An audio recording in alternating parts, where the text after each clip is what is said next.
everybody. Welcome to this episode of Rush Roots. Today we have Marshall. So, Marshall, why don't you go ahead and tell us who you are and where you're from?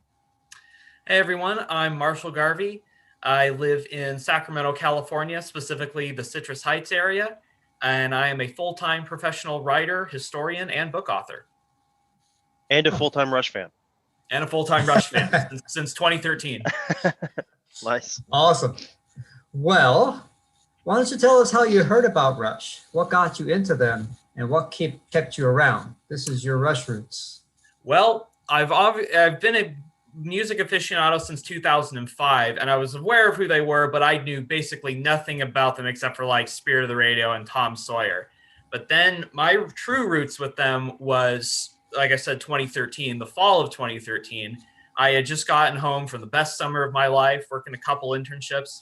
I was starting my final year at UC Davis, and my buddy Michael Ross, who is now my roommate and is also a great musician in his own right, we started to hang out more, and he kept sharing links of Rush songs on my Facebook page. And I thought, okay, Rush are a big band. I guess I should start listening to them.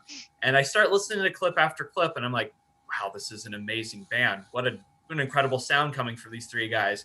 But the moment that sealed it was when Michael ripped all of their albums to my MacBook, and I listened to Manhattan Project from Power Windows. And that song it changed everything. And from there on, Rush have been a cornerstone of my life. So, yeah, 2013 and Manhattan Project specifically. That's awesome. That's really cool. Yeah.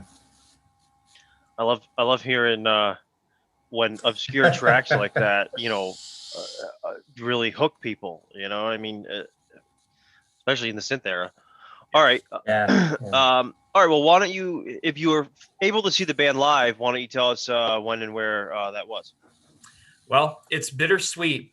My first Rush show was also my last. July 23rd, 2015, R40 tour, SAP Center in San Jose, California. Me and Michael and our great buddy Jake. I managed to snatch 3 tickets, $100 each, and the show was just incredible. We sang along with total strangers during Distant Early Warning. We yell out at the top of our lungs every time we instantly recognize the song.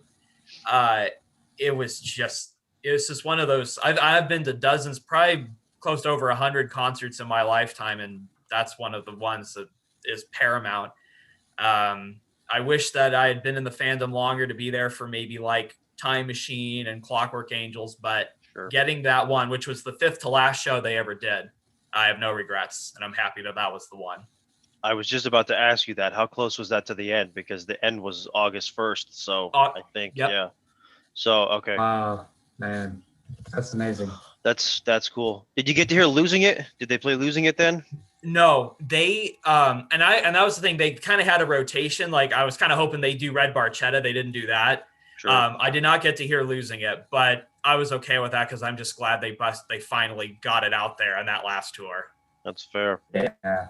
Oh yeah. That's awesome. All right. So what was your first favorite song and your first favorite album? And how is that different from your favorite song and favorite album today? Well, it's been remarkably consistent. And I know Rush fans can be a little divided on the synth era, but it was and still is Manhattan Project and Power Windows. I love Power Windows.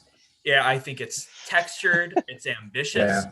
I love every track. I love Manhattan Project because, especially as a U.S. historian post-World War II to present, Neil is able to convey the gravity of the atomic age in just a simple format, and the military cadence of the drums is just perfect.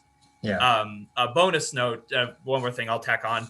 I'm actually currently, that album came out in October of 1985. I am currently under contract for a book about the 1985 World Series, which will come out next year. And my plan is to dedicate it. The sole dedicatee for the whole book will be Neil Peart. Oh, wow. That's awesome. That's awesome, man. That is awesome. Well, you'll have to share us, the link to that and